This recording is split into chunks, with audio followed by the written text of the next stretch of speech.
We did get a pre-submitted question. What are the advantages of SPL2? How is it different from SPL? It sounds like you kind of already addressed it, but if there's anything you want to call out on this slide, feel free to do that. Yeah, I mean, I think there's SPL2 does effectively everything that SPL does, and because again, you can actually, there's one thing I didn't talk about. You can take old SPL that you've written maybe months, years ago, or just now, or on the fly, and actually just inject it into SPL2. So everything you can do with SPL1, you can literally use in SPL2, use all the additional features of SPL2, and then keep your SPL1 in there as well. So it's flexible. You can use it in multiple ways.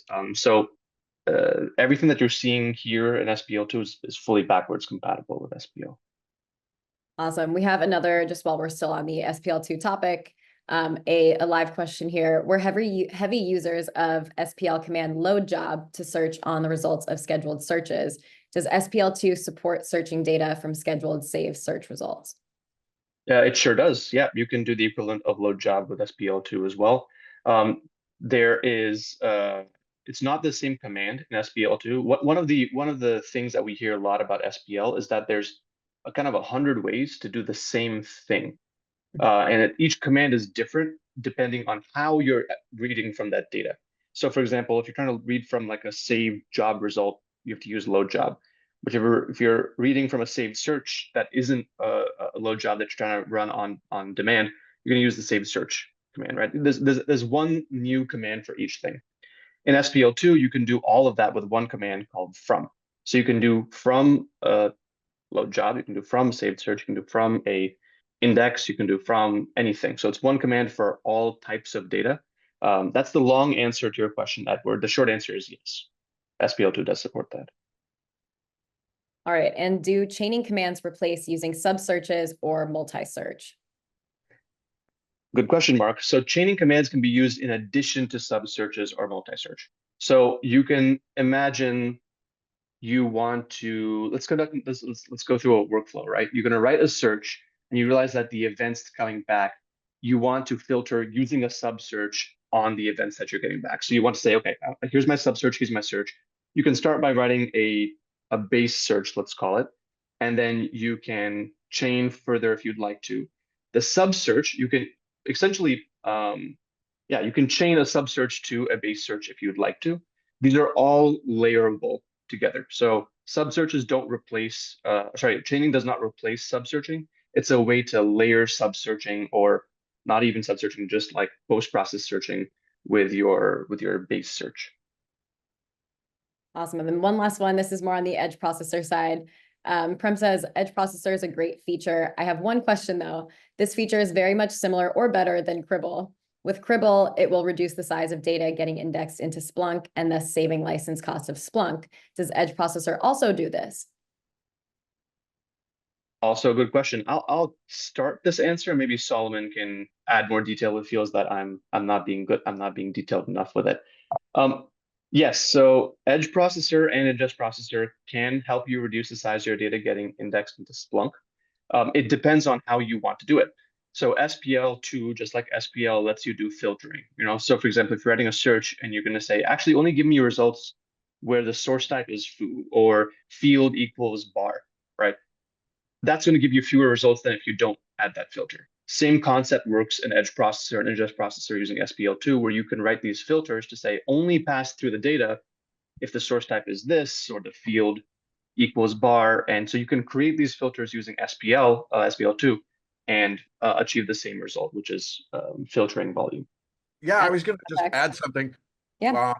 If I could just, I was trying to share, you're not. There we go. You are now allowed. Okay.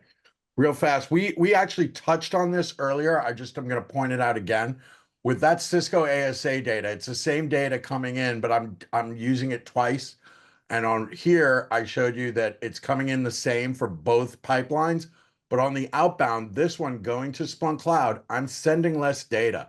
So that end result is going to give you less data to index in your Splunk Cloud. So less load on the indexing SVCs. And when you're searching in your Splunk Cloud on a smaller data set. So faster results and less data to maintain in that index. So there, it shows it to you right there. All right, and another one on SPL2. Does SPL2 support summary indexing? In SPL, we use collect command to send process results to summary index. Does SPL2 support collect? Good question. So SPL2 does not support the collect command specifically natively. Right at this current moment, if you want to do collect using SPL2, you just have to you embed your SPL1 in your SPL2 and it'll work the same. So SPL2 supports it via SPL1. What we plan to do is just like we have a million ways of reading from data, we have a million ways of writing into locations, right? We use collect for summary indexing. We use output lookup to write to a lookup, right?